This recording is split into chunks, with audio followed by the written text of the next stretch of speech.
Hello everyone, welcome to Nirmit academy. Friends, weekly current affairs PDF కోసం comment box లో pin చేసిన Telegram channel ద్వారా download చేసుకోవచ్చు. Ukraine యుద్ధంపై ఫిబ్రవరి 24వ తేదీన Financial Action Task Force FATF ఏ దేశం యొక్క సభ్యత్వాన్ని సస్పెండ్ చేసింది? Right answer Russia.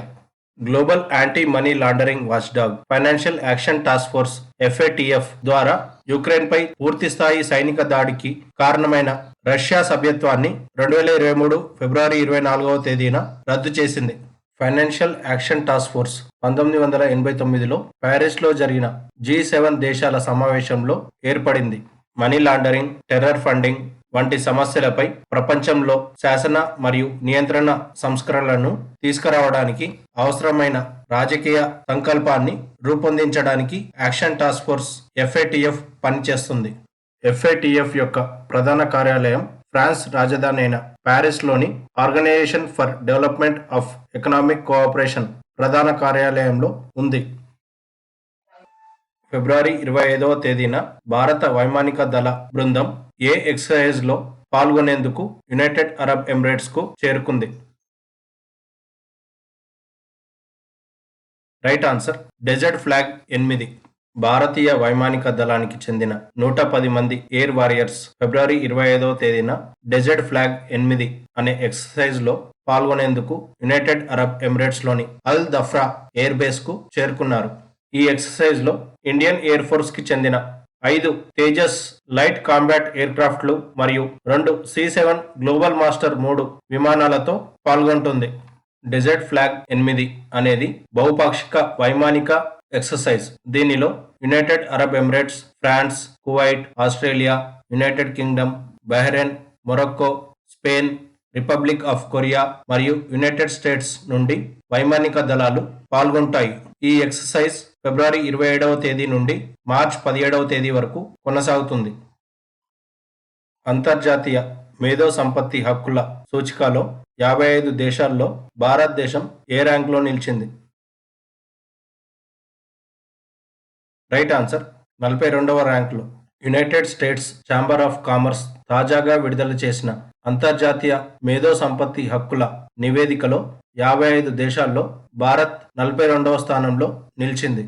2023 సూచికలో United states మొదటి స్థానంలో నిలువగా యునైటెడ్ కింగ్డమ్ మరియు ఫ్రాన్స్ తర్వాతి స్థానాల్లో ఉన్నాయి. న్యూఢిల్లీలోని తల్కాటోరా స్టేడియంలో బరెసు కన్నడ డిమ్ దిమవా అనే సాంస్కృతిక ఉత్సవాన్ని ఎవరు ప్రారంభించారు? రైట్ ఆన్సర్ భారత ప్రధాని నరేంద్ర మోదీ. ఆజాదీ కా అమృత్ మహోత్సవ్ ఆధ్వర్యంలో ఈ సాంస్కృతిక ఉత్సవాన్ని నిర్వహించబడుతుంది మరియు కర్ణాటక సంస్కృతి, సాంప్రదాయాలు మరియు చరిత్రను తెలియజేస్తుంది. ఈ ఉత్సవం వందలాది మంది కళాకారులకు నృత్యం, సంగీతం, నాటకం, కవిత్వం మొదలైన వాటి ద్వారా కర్ణాటక సాంస్కృతిక వారసత్వాన్ని ప్రదర్శించడానికి అవకాశం కల్పిస్తుంది. భారత్లో ఆధార్ మిత్ర అనే కొత్త AI/ML ఆధారిత చాట్ బాట్ను ఎవరు ప్రారంభించారు? Right answer Unique Identification Authority of India. Aadhaar కార్డుకు సంబంధించిన వారి సందేహాలకు సమాధానాన్ని పొందడంలో సహాయపడటానికి Unique Identification Authority of India ఇటీవల ఆధార్ మిత్ర అనే AI/ML చాట్ బాట్ను ప్రారంభించింది. ఆర్టిఫిషియల్ ఇంటెలిజెన్స్, మెషిన్ లెర్నింగ్ ఆధారిత చాట్బాట్ ఇతర విషయాలతో పాటు Aadhaar enrolment number, PVC card order స్థితి మరియు ఫిర్యాదు స్థితికి సంబంధించిన ప్రశ్నలకు సమాధానం ఇవ్వగలదు. నేషనల్ జియోగ్రాఫిక్ యొక్క ఫోటో ఆఫ్ ది ఇయర్ 2023 పోటీలో 5,000 కంటే ఎక్కువ ఎంట్రీలను అధిగమించి అగ్రస్థానంలో నిలిచిన ఫోటోగ్రాఫర్ ఎవరు? రైట్ ఆన్సర్ భారత్కు చెందిన కార్తిక్ సుబ్రహ్మణ్యం. US లోని శాన్ ఫ్రాన్సిస్కోలో ఉన్న భారత సంతతికి చెందిన Karthik Subrahmanyam dance of the eagles పేరుతో తన ఫోటోకు గ్రాండ్ ప్రైజ్ విన్నర్ గా ఎంపికయ్యారు. అతని డాన్స్ ఆఫ్ ది ఈగల్స్ అనే ఫోటో నేషనల్ జియోగ్రాఫిక్ మే ఎడిషన్ కవర్ పేజీపై రానుంది. చెట్టు కొమ్మపై స్థిరపడేందుకు కష్టపడుతున్న ఈగల్స్ యొక్క అద్భుతమైన చిత్రాన్ని తీసినందుకు కార్తిక్ సుబ్రహ్మణ్యానికి ఈ అవార్డు లభించింది. ఫిబ్రవరి 20వ తేదీ నుండి మార్చ్ 5వ తేదీ వరకు భారత్ మరియు ఉజ్బెకిస్తాన్ 4వ జాయింట్ మిలిటరీ ఎక్సర్సైజ్ ని నిర్వహిస్తున్నాయి. ఈ ఎక్సర్సైజ్ పేరేమిటి? రైట్ ఆన్సర్ డస్ట్ లిక్. ఉత్తరాఖండ్లోని పితోర్గఢ్లో ఈ ఎక్సర్సైజ్ జరుగుతుంది. ఇరు దేశాల నుండి 45 మంది సైనికులు పాల్గొంటున్నారు. ఈ ద్వైపాక్షిక ఎక్సర్సైజ్ లో భారత బృందం నుంచి వెస్టర్న్ కమాండ్ లోని 14వ బెటాలియన్ గర్వాల్ రైఫిల్స్ ప్రాతినిధ్యం వహిస్తుంది మరియు ఉజ్బెకిస్తాన్ సైన్యం నుండి నార్త్ వెస్టర్న్ మిలిటరీ డిస్ట్రిక్ట్ నుండి సైనికులు ప్రాతినిధ్యం వహిస్తున్నారు. ఇరు దేశాల మధ్య నానాటికి పెరుగుతున్న సైనిక దౌత్య సంబంధాలకు ఊతమివ్వడానికి ఈ ఎక్సర్సైజ్ యొక్క ముఖ్య ఉద్దేశం. ఇటీవల బీసీసీఐ యొక్క సెలక్షన్ కమిటీ చైర్మన్ పదవికి ఎవరు రాజీనామా చేశారు? Right answer Chetan Sharma. జాతీయ సెలక్షన్ కమిటీ చైర్మన్ గా చేతన్ శర్మ రెండోసారి పదవీ కాలం దాదాపు 40 రోజుల్లో ముగిసింది. BCCI chief selection committee chairman గా ఉన్న చేతన్ శర్మ ఒక టీవీ న్యూస్ ఛానల్ నిర్వహించిన స్టింగ్ ఆపరేషన్ తర్వాత తన పదవికి రాజీనామా చేశారు. అక్కడ అతను జట్టు మరియు ఎంపిక ప్రక్రియ గురించి అంతర్గత సమాచారాన్ని పంచుకున్నాడు. చేతన్ శర్మ పంపిన రాజీనామాను బీసీసీఐ సెక్రటరీ జయషా ఆమోదించారు.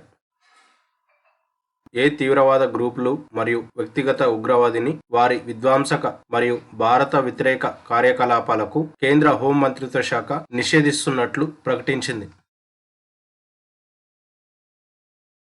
Right answer option D all of the above. Khalistan Tiger Force, Jammu Kashmir Ghaznavi Force మరియు హర్విందర్ సింగ్ సంధు. మహారాష్ట్రలోని పూణేలో ఛత్రపతి శివాజీ మహారాజ్ జీవితం ఆధారంగా రూపొందించబడిన శివ సృష్టి అనే థీమ్ పార్క్ మొదటి దశను ఎవరు ప్రారంభించారు? Right answer Amit Shah. శివ సృష్టి అనే థీమ్ పార్క్ శివాజీ మహారాజ్ కు సంబంధించిన చారిత్రక వాస్తవాలను ప్రామాణికతతో భద్రపరుస్తుంది మరియు ఆసియాలోనే గొప్ప థీమ్ పార్క్ గా కూడా మారబోతుంది. 18వ ప్రపంచ భద్రతా కాంగ్రెస్ ని ఇంటర్నేషనల్ యూనియన్ ఆఫ్ రైల్వేస్ మరియు రైల్వే ప్రొటెక్షన్ ఫోర్స్ ద్వారా ఫిబ్రవరి 21వ తేదీ నుండి 23వ తేదీ వరకు ఏ నగరంలో నిర్వహించబడుతుంది? రైట్ ఆన్సర్ రాజస్థాన్లోని జైపూర్ నగరంలో. 18వ edition congress railway safety strategy, responses and vision for the future అనే అంశంపై దృష్టి సారించింది. ఇంటర్నేషనల్ యూనియన్ ఆఫ్ రైల్వేస్ ప్రధాన కార్యాలయం వచ్చి ఫ్రాన్స్ లోని ప్యారిస్ లో ఉంది. రైల్వే ప్రొటెక్షన్ ఫోర్స్ ఇది భారతదేశంలోని రైల్వే భద్రతా రంగంలో ప్రధాన భద్రత మరియు చట్ట అమలు సంస్థ. ఇది రైల్వే ఆస్తుల మెరుగైన రక్షణ కోసం 1957లో ఏర్పడింది. ప్రస్తుత railway protection force director general వచ్చి సంజయ్ చందర్. ఏ రాష్ట్రం ఫిబ్రవరి 20వ తేదీన తన 37వ రాష్ట్ర అవతరణ దినోత్సవాన్ని జరుపుకుంది? Right answer Arunachal Pradesh. ప్రతి సంవత్సరం ఫిబ్రవరి 20వ తేదీన అరుణాచల్ ప్రదేశ్ వ్యవస్థాపక దినోత్సవంగా జరుపుకుంటారు. 1986లో భారత రాజ్యాంగంలోని 55వ సవరణ ద్వారా అరుణాచల్ ప్రదేశ్ ఫిబ్రవరి 20, 1987న భారతదేశంలో 24వ రాష్ట్రంగా అవతరించింది. అరుణాచల్ ప్రదేశ్ రాష్ట్రంతో పాటు ఇదే రోజున మిజోరాం రాష్ట్రం భారతదేశంలో 23వ రాష్ట్రంగా అవతరించింది. భారత్ నుండి స్తంభింపజేసిన సీఫుడ్ దిగుమతిపై తాత్కాలిక నిషేధాన్ని ఏ దేశం ఎత్తివేసింది? రైట్ ఆన్సర్ ఖతార్ దేశం. ఈ వెసులుబాటు వలన పశ్చిమాసియా దేశమైన ఖతార్తో మెరుగైన ఎగుమతి మరియు మెరుగైన ద్వైపాక్షిక సంబంధాలకు మార్గం సుగమం చేస్తుంది. World day of social justice ప్రపంచ సామాజిక న్యాయ దినోత్సవం ప్రతి సంవత్సరం ఏ రోజున నిర్వహిస్తారు? రైట్ ఆన్సర్ ఫిబ్రవరి 20వ తేదీన. పేదరికం, శారీరక వివక్ష, లింగ అసమానతలు, మతపరమైన వివక్ష మరియు నిరక్షరాస్యతలను రూపుమాపడానికి మరియు సామాజికంగా ఏకీకృతమైన సమాజాన్ని సృష్టించే ప్రయత్నంలో సామాజిక అన్యాయానికి వ్యతిరేకంగా గళం విప్పడం మరియు ప్రపంచవ్యాప్తంగా విభిన్న వర్గాలను ఏకతాటిపైకి తీసుకురావటం ప్రపంచ సామాజిక న్యాయ దినోత్సవం యొక్క ప్రధాన లక్ష్యం. నీతి ఆయోగ్ కొత్త చీఫ్ ఎగ్జిక్యూటివ్ ఆఫీసర్గా ఎవరు నియమితులయ్యారు? Right answer BVR Subrahmanyam.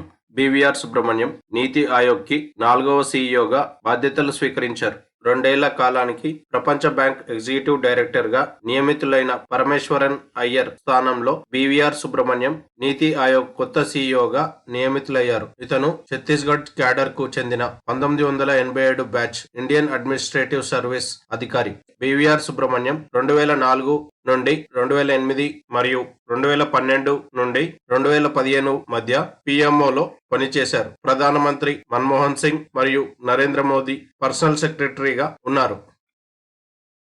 ఉత్తర భారతదేశంలో మొదటి అణు కర్మాగారాన్ని ఏ ప్రదేశంలో ఏర్పాటు చేయనున్నారు? రైట్ ఆన్సర్ హర్యానాలోని గోరఖ్పూర్ ప్రాంతంలో. దేశ రాజధానికి ఉత్తరాన 150 కిలోమీటర్ల దూరంలో ఉన్న హర్యానాలోని గోరఖ్పూర్ ప్రాంతంలో భారతదేశ అణు సామర్థ్యాన్ని పెంచడానికి 10 అణు రియాక్టర్ల ఏర్పాటుకు కేంద్రం ఆమోదం తెలిపింది. ఇది ఉత్తర భారతదేశంలో మొదటి అణు విద్యుత్ కేంద్రం. గోరఖ్పూర్ హర్యానా అణు విద్యుత్ ప్రాజెక్ట్ ఒక్కొక్కటి 700 మెగావాట్ల 2 యూనిట్లను కలిగి ఉంటుంది. ఈ ప్రాజెక్ట్ కోసం మొత్తం రూ. 20,590 కోట్లు కేటాయించారు. Dadasaheb Phalke international film festival awards లో ఏ చిత్రం ఉత్తమ చిత్రంగా నిలిచింది? Right answer Kashmir files. Dadasaheb Phalke award cinema రంగంలో దేశ అత్యున్నత పురస్కారం. 2023 Dadasaheb Phalke international film festival వేడుకకు ముంబై నగరం ఆతిథ్యం ఇచ్చింది. ఫిబ్రవరి 20న జరిగిన Dadasaheb Phalke international film festival awards వేడుకలో ది కశ్మీర్ ఫైల్స్ ఉత్తమ చిత్రంగా అవార్డును గెలుచుకుంది. ది కశ్మీర్ ఫైల్స్ చిత్రానికి గాను Anupam Kher most versatile actor of the year అవార్డును అందుకున్నారు. Dadasaheb Phalke international film festival అవార్డుల్లో బ్రహ్మాస్త్రాస్ చిత్రంలో నటించిన ఆలియా భట్ మరియు రణ్బీర్ కపూర్ ఉత్తమ నటుడు మరియు ఉత్తమ నటి అవార్డులను గెలుచుకున్నారు. పొగాంగ్ తోసో లేక్ మారథాన్ గిన్నీస్ బుక్ లో ప్రపంచంలోనే అత్యంత ఎత్తైన ఫ్రోజన్ లేక్ మారథాన్ గా నమోదు చేయబడింది. ఈ సరస్సు ఏ రాష్ట్రంలో లేదా కేంద్రపాలిత ప్రాంతంలో ఉంది? రైట్ ఆన్సర్ కేంద్రపాలిత ప్రాంతమైన లద్దాఖ్ లోని లే జిల్లాలో ఉంది. పొగాంగ్ తోసో లేక్ ఇది హిమాలయాల్లో 14,000 అడుగుల ఎత్తులో ఉన్న పొడవైన, ఇరుకైన మరియు లోతైన ల్యాండ్లాక్ సరస్సు. ఫ్రోజన్ లేక్ మారథాన్ దేశంలో మొట్టమొదటిసారిగా నిర్వహించబడింది. ఈ మారథాన్ యొక్క థీమ్ వచ్చి ది లాస్ట్ రన్. ఇది లద్దాఖ్ లో వాతావరణ మార్పుల గురించి అవగాహన కల్పించడం మరియు సరిహద్దు పర్యాటకాన్ని ప్రోత్సహించే లక్ష్యంతో నిర్వహించబడింది. అంతేకాకుండా సరిహద్దు గ్రామాల అభివృద్ధిని వేగవంతం చేసేందుకు వైబ్రెంట్ విలేజ్ ప్రోగ్రాం కింద దీనిని నిర్వహించారు. G20 భారత అధ్యక్షతన ఆర్థిక మంత్రులు మరియు సెంట్రల్ బ్యాంక్ గవర్నర్ల మొదటి G20 సమావేశం ఫిబ్రవరి 24వ తేదీ మరియు 25వ తేదీల్లో ఏ నగరంలో జరగనుంది? Right answer Bengaluru. ఆర్థిక మంత్రి నిర్మలా సీతారామన్, ఆర్బీఐ గవర్నర్ శక్తికాంత దాస్ సంయుక్తంగా ఈ సమావేశానికి అధ్యక్షత వహించనున్నారు. ఇందులో G20 సభ్యుల ఆర్థిక మంత్రులు మరియు సెంట్రల్ బ్యాంక్ గవర్నర్లు, ఆహ్వానిత సభ్యులు మరియు అంతర్జాతీయ సంస్థల అధిపతులు పాల్గొంటున్నారు. అంతేకాకుండా వివిధ దేశాల నుండి 72 మంది ప్రతినిధులు ఈ సమావేశానికి హాజరు కానున్నారు. యునిసెఫ్ యొక్క భారతదేశ జాతీయ అంబాసిడర్గా ఎవరు నియమితులయ్యారు? Right answer Ayushmann Khurrana. Ayushmann Khurrana UNICEF United Nations International Children's Emergency Fund కి ప్రాతినిధ్యం వహిస్తారు. 2020కి ముందు ఆయుష్మాన్ ఖురానా పిల్లలపై హింసను అరికట్టడానికి యునిసెఫ్ భారతదేశానికి ప్రముఖ న్యాయవాదిగా పనిచేశారు. అలాగే అతను ప్రతి పిల్లల జీవితం, ఆరోగ్యం మరియు రక్షణ హక్కులకు హామీ ఇవ్వడానికి యునిసెఫ్ తో కలిసి పనిచేస్తాడు. భారతదేశపు మొట్టమొదటి హైబ్రిడ్ సౌండింగ్ రాకెట్ను ఏ ప్రదేశం నుండి ప్రయోగించారు? Right answer Mamallapuram. భారతదేశపు మొట్టమొదటి హైబ్రిడ్ రాకెట్ను తమిళనాడులోని చెంగల్పట్టు జిల్లా మామల్లాపురంలోని పత్తిపుల్లం గ్రామం నుండి ప్రయోగించారు. ఈ రాకెట్ ద్వారా పంపిన ఉపగ్రహం ద్వారా వాతావరణం, రేడియేషన్ లక్షణాలు, వాతావరణ పరిస్థితులు వంటి సమాచారాన్ని పొందవచ్చు.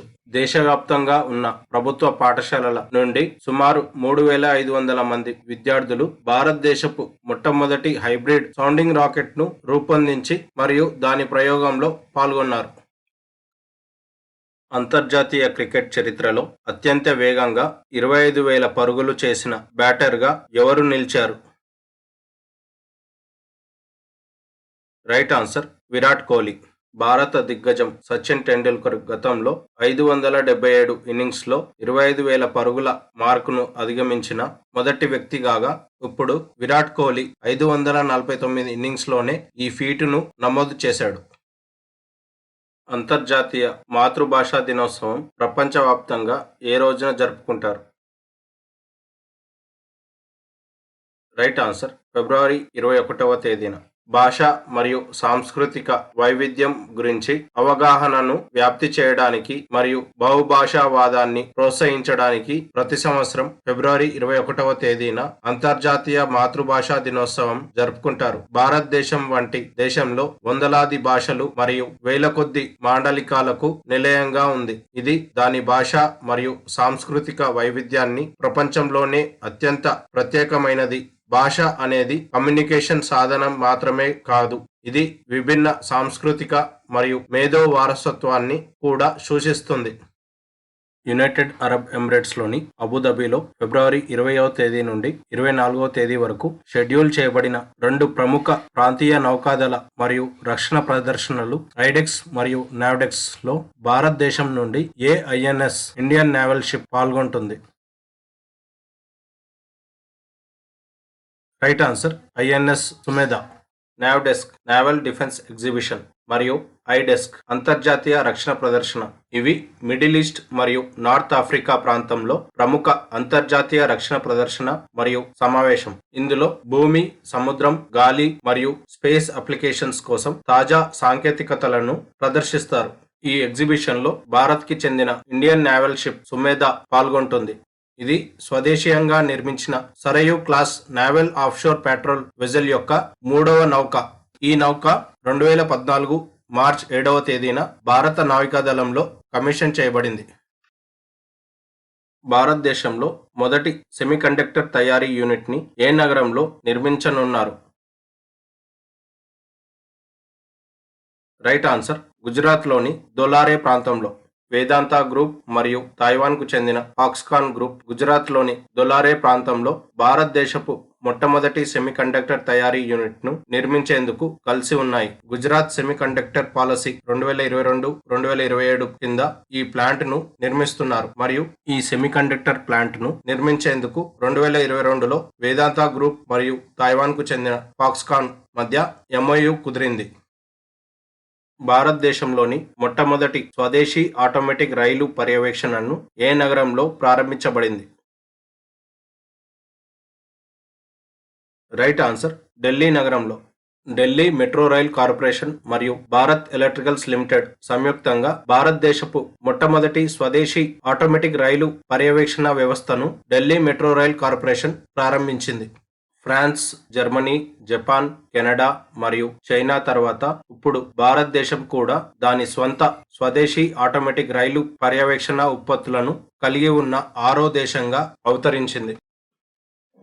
మార్చ్ 4వ తేదీన ముంబైలో ప్రారంభమయ్యే ప్రారంభ ఉమెన్స్ ప్రీమియర్ లీగ్ 2023 టైటిల్ హక్కులను ఏ కంపెనీ పొందింది? Right answer Tata Group. Indian Premier League కు టైటిల్ స్పాన్సర్ గా ఉన్న టాటా గ్రూప్ 5 ఏళ్ల పాటు మహిళల ప్రీమియర్ లీగ్ టైటిల్ హక్కులను కూడా పొందింది. 2023 ఫిబ్రవరి 20వ తేదీ నుండి 26వ తేదీ వరకు I2U2 యొక్క మొదటి ఉప మంత్రుల సమావేశం ఏ నగరంలో జరుగుతుంది? రైట్ ఆన్సర్ యునైటెడ్ అరబ్ ఎమిరేట్స్లోని అబుదాబి నగరంలో. ఈ సమావేశం యొక్క ప్రధాన లక్ష్యం భద్రతా సహకారం, సాంకేతికత కేంద్రాలు, ఆహార భద్రత మరియు ఇతర విభిన్న శక్తి రంగాలు. I2U2 అనేది భారత్, ఇజ్రాయెల్, యుఎస్ఏ మరియు యుఏఈల సంయుక్త చొరవ. I2 అంటే ఇజ్రాయెల్ మరియు భారతదేశం. U2 అంటే యుఎస్ఏ మరియు యునైటెడ్ అరబ్ ఎమిరేట్స్ యుఏఈ. అత్యధిక T20 అంతర్జాతీయ మ్యాచ్లు ఆడిన మహిళా క్రికెటర్ ఎవరు? రైట్ ఆన్సర్ భారత మహిళల క్రికెట్ జట్టు కెప్టెన్ హర్మన్ ప్రీత్ కౌర్. భారత మహిళా క్రికెట్ జట్టు కెప్టెన్ హర్మన్ ప్రీత్ కౌర్ అత్యధిక T20 ఇంటర్నేషనల్స్ ఆడిన మహిళా క్రికెటర్ గా రికార్డును సృష్టించింది. 33 ఏళ్ల హర్మన్ ప్రీత్ అతి తక్కువ వ్యవధిలో 150 మ్యాచ్లు ఆడిన మైలురాయిని అందుకున్న మొదటి క్రికెటర్. హర్మన్ ప్రీత్ కౌర్ తర్వాత team India captain Rohit Sharma 148 T20 international మ్యాచ్లు ఆడిన క్రికెటర్ మరియు న్యూజిలాండ్ మాజీ మహిళా captain suji beats 143 T20 international మ్యాచ్లు ఆడిన మహిళా క్రికెటర్ గా ఉన్నారు. భారతదేశ 80వ చెస్ గ్రాండ్ మాస్టర్ ఎవరు? Right answer NR Vignesh. 24వ నార్త్ వెస్ట్ 2023 చెస్ సిరీస్ జర్మనీలో జరిగింది మరియు సిరీస్ యొక్క ఫైనల్లో తమిళనాడుకు చెందిన భారత ఆటగాడు విఘ్నేష్ మరియు జర్మనీకి చెందిన లీజా స్నెదిర్ మధ్య జరిగింది. విఘ్నేష్ ఈ టోర్నమెంట్లో విజయం సాధించడం ద్వారా భారతదేశం యొక్క 80వ చెస్ గ్రాండ్ మాస్టర్ అయ్యాడు మరియు అతను తమిళనాడు యొక్క 29వ చెస్ గ్రాండ్ మాస్టర్ గా నిలిచాడు. ప్రస్తుతం భారతదేశంలోని 80 మంది చెస్ గ్రాండ్ మాస్టర్లో 29 మంది తమిళనాడుకు చెందిన వాళ్లే ఉన్నారు. Doctor APJ Abdul Kalam lifetime achievement award 2023కి ఎవరు ఎంపికయ్యారు? Right answer TK Rangarajan. Prime Point Foundation మరియు సాంసద్ రత్న అవార్డుల కమిటీ సంయుక్తంగా గత 13 సంవత్సరాలుగా సాంసద్ రత్న అవార్డులను అత్యుత్తమ పనితీరు కనబర్చిన పార్లమెంట్ సభ్యులను సత్కరించేందుకు డాక్టర్ ఏపీజే అబ్దుల్ కలాం సూచన మేరకు సాంసద్ రత్న అవార్డులను ఏర్పాటు చేశారు. ఈ అవార్డుల ప్రధానోత్సవం యొక్క 13వ ఎడిషన్ 2023 మార్చి 25వ తేదీన న్యూఢిల్లీలో జరగనుంది. లైఫ్ టైమ్ అచీవ్మెంట్ అవార్డుకు ఎంపికైన టీకే రంగరాజన్ 2 పర్యాయాలు మాజీ రాజ్యసభ ఎంపీ మరియు సిపిఎం సీనియర్ నాయకుడు. భారత్ మరియు సింగపూర్ మధ్య భీమ్ యూపీఐని ఉపయోగించి రియల్ టైమ్ చెల్లింపులను అనుమతించిన బ్యాంక్ ఏది? Right answer State Bank of India. ఈ సదుపాయం ఎస్బీఐ యొక్క భీమ్ ఎస్బీఐ పే మొబైల్ అప్లికేషన్ ద్వారా అందించబడుతుంది మరియు లింకేజ్ రిజిస్టర్డ్ మొబైల్ నంబర్ల ద్వారా భారతదేశం నుండి సింగపూర్కు మరియు యూపీఐ ఐడిని ఉపయోగించి సింగపూర్ నుంచి భారతదేశానికి నిధుల బదిలీలను అనుమతిస్తుంది. Indian Council of Agricultural Research ఏ కొత్త రకం గోధుమలను అభివృద్ధి చేసింది? రైట్ ఆన్సర్ HD 3385 రకం. Indian Council of Agricultural research అభివృద్ధి చేసిన HD 3385 అనే కొత్త రకం గోధుమలు వాతావరణ మార్పు మరియు పెరుగుతున్న వేడి కారణంగా తలెత్తే సవాళ్లను ఎదుర్కోగలవు. ఐకార్ కొత్త రకం HD 3385ను protection of plant varieties and farmers right అథారిటీలో నమోదు చేసింది. జార్ఖండ్లోని బొకారో ప్రభుత్వ పౌల్ట్రీ ఫామ్లోని పొందిన నమూనాల నుండి ICAR national institute of high security animal disease ఏ వైరస్ ని కనుక్కుంది? Right answer avian influenza H5N1 అనే రకం వైరస్ ను కనుక్కుంది. ఈ వైరస్ ని తొలిసారి సౌత్ చైనా మరియు హాంకాంగ్ లో 1996లో కనుక్కోబడింది. ఇటీవల మధ్యప్రదేశ్లోని Bhopal national institute of high security animal disease ద్వారా ఏవియన్ ఇన్ఫ్లుయెంజా H5N1 జార్ఖండ్ రాష్ట్రంలోని బొకారా ప్రాంతంలో ఉన్న గవర్నమెంట్ పౌల్ట్రీ ఫామ్ లో కనుక్కుంది. ఈజిప్ట్లోని కైరోలో జరిగిన 2023 షూటింగ్ ప్రపంచ కప్లో పతకాల జాబితాలో అగ్రస్థానంలో నిలిచిన దేశం ఏది?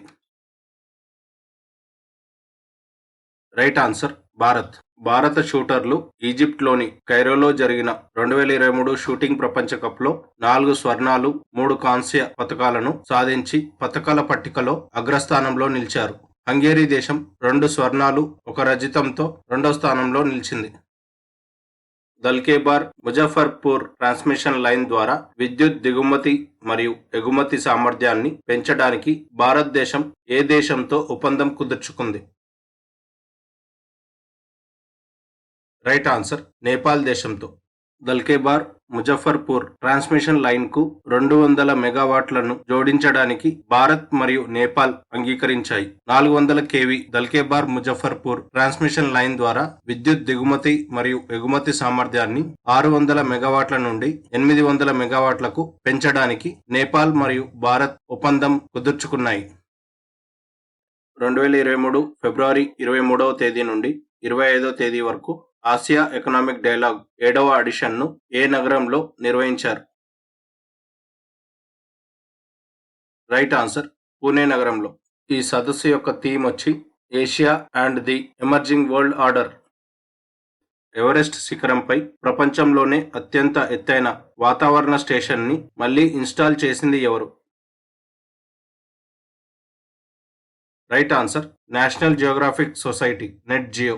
ఎవరెస్ట్ పర్వతంపై హరికేన్ ఫోర్స్ గాలుల కారణంగా ప్రపంచంలోని అత్యంత ఎత్తులో ఉన్న వాతావరణ కేంద్రం ధ్వంసమైన తర్వాత శాస్త్రవేత్తలు మరియు షెర్పా బృందం మళ్లీ ఎవరెస్ట్ శిఖరంపై దాని కొత్త వర్షన్ను మళ్లీ ఇన్స్టాల్ చేశారు. ఈ బృందానికి 31 ఏళ్ల ఎలక్ట్రీషియన్ మరియు పర్వత గైడ్ టెన్జింగ్ గ్యాలెన్జిన్ షెర్పా నాయకత్వం వహించారు. 8810 మీటర్ల ఎత్తులో రికార్డు స్థాయిలో వాతావరణ స్టేషన్ను ఏర్పాటు చేశారు. 2023 సంవత్సరానికి మలబార్ బహుపాక్షిక నావిక ఎక్సర్సైజ్ ని ఏ దేశం తొలిసారిగా నిర్వహిస్తుంది?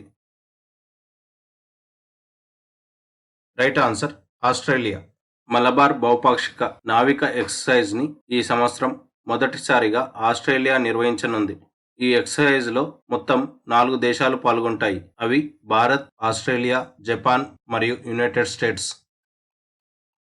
Mumbai Churchgate railway station కు భారతదేశపు మొదటి ఆర్బీఐ గవర్నర్ పేరును మార్చనున్నారు. ఆయన పేరేమిటి? Right answer Chintaman Rao Deshmukh. ముంబైలోని చర్చ్ గేట్ రైల్వే స్టేషన్ ను త్వరలో చింతమన్ రావ్ దేశ్ముఖ్ స్టేషన్ గా పిలువనున్నారు. దీనికి భారతీయ రిజర్వ్ బ్యాంక్ మొదటి గవర్నర్ సిడి దేశ్ముఖ్ పేరును పెట్టారు. చింతమన్ ద్వారకనాథ్ దేశ్ముఖ్, సిడి దేశ్ముఖ్ అని కూడా పిలుస్తారు. రిజర్వ్ బ్యాంక్ ఆఫ్ ఇండియాకు మొదటి భారతీయ గవర్నర్. 1939లో ఆర్బీఐలో చేరి బోర్డు కార్యదర్శిగా మరియు డిప్యూటీ గవర్నర్గా పనిచేశారు. ఆగస్టు 1943లో ఆర్బీఐ గవర్నర్గా నియమితుడయ్యాడు మరియు 1949 వరకు ఆ పదవిలో పనిచేశారు. 1950లో కేబినెట్ తీర్మానం ద్వారా ప్రణాళిక సంఘం ఏర్పడినప్పుడు అందులోని 5 సభ్యుల్లో దేశ్ముఖ్ ఒకరు. అతనికి 1959లో భారతదేశ అత్యున్నత పౌర పురస్కారం భారత రత్న లభించింది. 22వ లా కమిషన్ ఆఫ్ ఇండియా పదవీ కాలాన్ని ఎప్పటి వరకు పొడిగించేందుకు కేంద్ర మంత్రివర్గం ఆమోదం తెలిపింది? రైట్ ఆన్సర్ ఆగస్టు 31, 2024 వరకు. ప్రస్తుత 22వ లా కమిషన్ ఆఫ్ ఇండియా పదవీ కాలం ఫిబ్రవరి 20, 2023తో ముగిసింది. ఇటీవల ప్రధానమంత్రి నరేంద్ర మోదీ అధ్యక్షతన జరిగిన కేంద్ర మంత్రివర్గం 22వ లా కమిషన్ ఆఫ్ ఇండియా పదవీ కాలాన్ని ఆగస్టు 31, 2024 వరకు పొడిగిస్తూ ఆమోదించింది. ఈ లా కమిషన్ ఇప్పటి వరకు 277 నివేదికలు సమర్పించింది. న్యూ స్టార్ట్ ఒప్పందంలో భాగస్వామ్యాన్ని నిలిపివేస్తున్నట్లు ఏ దేశం ప్రకటించింది? Right answer Russia. New start treaty అనేది అణు ఆయుధ నియంత్రణ ఒప్పందం 2010 సంవత్సరంలోని బరాక్ ఒబామా తన రష్యా కౌంటర్ దిమిత్రీ మెదేవిదేవ్ తో కలిసి యుఎస్ ప్రెసిడెన్సీలో సంతకం చేయబడింది మరియు ఫిబ్రవరి 5, 2011న ఈ ట్రీటీ అమలు చేయబడింది. ప్రతి దేశం 1550 కంటే ఎక్కువ మోహరించిన అణు వార్హెడ్లు మరియు 700 వరకు మోహరించిన క్షిపణులు మరియు బాంబర్లను మించకూడదని ఈ న్యూ స్టార్ట్ అనే ఒప్పందంలో పేర్కొన్నారు. యుఎస్ ప్రెసిడెంట్ జో బైడెన్ 2021లో తన పదవిని చేపట్టిన తర్వాత న్యూ స్టార్ట్ ఒప్పందాన్ని 5 ఏళ్ల పాటు పొడిగించబడింది. ఇటీవల యుఎస్ ప్రెసిడెంట్ జో బైడెన్ హఠాత్తుగా యుక్రెయిన్ పర్యటించారు. దీని కారణంగా రష్యా అధ్యక్షుడు వ్లాదిమిర్ పుతిన్ న్యూ స్టార్ట్ ఒప్పందంలో తన భాగస్వామ్యాన్ని నిలిపివేస్తున్నట్లు ప్రకటించారు. యునైటెడ్ స్టేట్స్ తో మిగిలిన చివరి అణ్వాయుధ నియంత్రణ ఒప్పందం ఇది.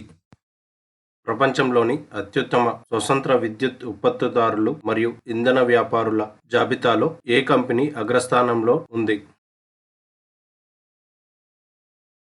Right answer NTPC limited, national thermal power corporation limited. Global commodity insights top 250 global energy company rankings 2022 ప్రకారం భారతదేశపు అతిపెద్ద విద్యుత్ ఉత్పత్తి సంస్థ ఎన్టీపీసీ లిమిటెడ్ స్వతంత్ర విద్యుత్ ఉత్పత్తిదారులు మరియు ఇంధన వ్యాపారులలో మొదటి స్థానంలో ఉంది. ర్యాంకింగ్స్ యొక్క ప్రధాన కారకాలు ఆస్తి విలువ, ఆదాయాలు, లాభాలు మరియు పెట్టుబడిపై రాబడి. భారతదేశపు మొట్టమొదటి ఏఐ చాట్బాట్ అమా కృష్ ఏఐని ఏ రాష్ట్రం ప్రారంభించింది? రైట్ ఆన్సర్ ఒడిశా రాష్ట్రం.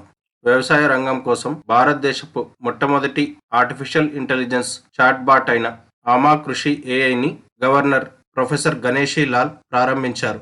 ఆమా కృషి ఏఐ చాట్బాట్ ఉత్తమ వ్యవసాయ పద్ధతులు, ప్రభుత్వ పథకాలు మరియు 40 కంటే ఎక్కువ వాణిజ్య మరియు సహకార బ్యాంకుల నుండి రుణ ఉత్పత్తులతో రైతులకు సహాయం చేస్తుంది.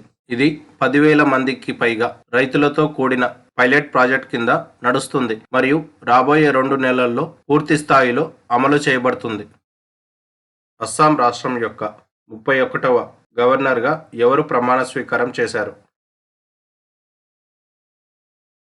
Right answer Gulab Chand Kataria. అస్సాం 31వ గవర్నర్గా గులాబ్ చంద్ కటారియా ప్రమాణ స్వీకారం చేశారు. గౌహతిలోని శ్రీమంత శంకరదేవ కళాక్షేత్రంలో జరిగిన కార్యక్రమంలో గౌహతి హైకోర్టు ప్రధాన న్యాయమూర్తి జస్టిస్ సందీప్ మెహతా ప్రమాణ స్వీకారం చేయించారు. భారత సంతతికి చెందిన అజయ్ బంగాను ప్రపంచ బ్యాంక్ తదుపరి అధ్యక్షుడిగా ఎవరు ప్రతిపాదించారు? రైట్ ఆన్సర్ అమెరికా అధ్యక్షుడైన జో బైడెన్. అమెరికా అధ్యక్షుడు జో బైడెన్ ఇటీవల ప్రపంచ బ్యాంక్ తదుపరి అధ్యక్షుడిగా మొదటి భారతీయ సంతతికి చెందిన మాజీ మాస్టర్ కార్డ్ సీఈఓ అజయ్ బంగాను నామినేట్ చేశారు. అజయ్ బంగా ప్రపంచ బ్యాంక్ తొలి భారతీయ సంతతికి చెందిన ప్రెసిడెంట్గా మారనున్నారు. భారతదేశానికి చెందిన అదానీ గ్రీన్ ఎనర్జీ లిమిటెడ్కు 2 పవన విద్యుత్ ప్లాంట్లు ఏర్పాటు చేయడానికి ఏ దక్షిణాసియా దేశం ఆమోదించింది? Right answer Sri Lanka. మొత్తం $442 మిలియన్ల పెట్టుబడితో మన్నార్ మరియు పునరెన్ ప్రాంతాలలో ఏర్పాటు చేయనున్న 2 పవన విద్యుత్ ప్లాంట్ల కోసం భారతదేశానికి చెందిన అదానీ గ్రీన్ ఎనర్జీ లిమిటెడ్కు శ్రీలంక ఇన్వెస్ట్మెంట్ బోర్డు ఆమోద పత్రాన్ని జారీ చేసింది. Modi shaping a global order in flux అనే పేరుతో ఉన్న పుస్తకాన్ని ఎవరు ఆవిష్కరించారు? Right answer Bharatiya Janata party అధ్యక్షుడైన JP Nadda ఈ పుస్తకాన్ని ఆవిష్కరించారు. మహారాష్ట్రలోని ఔరంగాబాద్ నగరం పేరును ఏ పేరుగా మార్చేందుకు భారత ప్రభుత్వం ఆమోదించింది? రైట్ ఆన్సర్ ఛత్రపతి సంభాజీ నగర్ పేరుగా మార్చాలని కేంద్ర ప్రభుత్వం ఆమోదించింది. మహారాష్ట్రలోని ఔరంగాబాద్ పేరును ఛత్రపతి సంభాజీ నగర్ గా మరియు ఉస్మానాబాద్ పేరును ధారాషివ్ గా మార్చబడ్డాయి. ఈ నగరాల పేర్లను మార్చడానికి మహారాష్ట్ర ప్రభుత్వం కూడా ఎలాంటి అభ్యంతరం తెలపకుండా ఆమోదించింది. మొట్టమొదటిసారిగా ఇండోనేషియాలోని జకార్తాలో ఏ భారతీయ జలంతరగామి డాక్ చేయబడింది? Right answer INS సింధుకేసరి.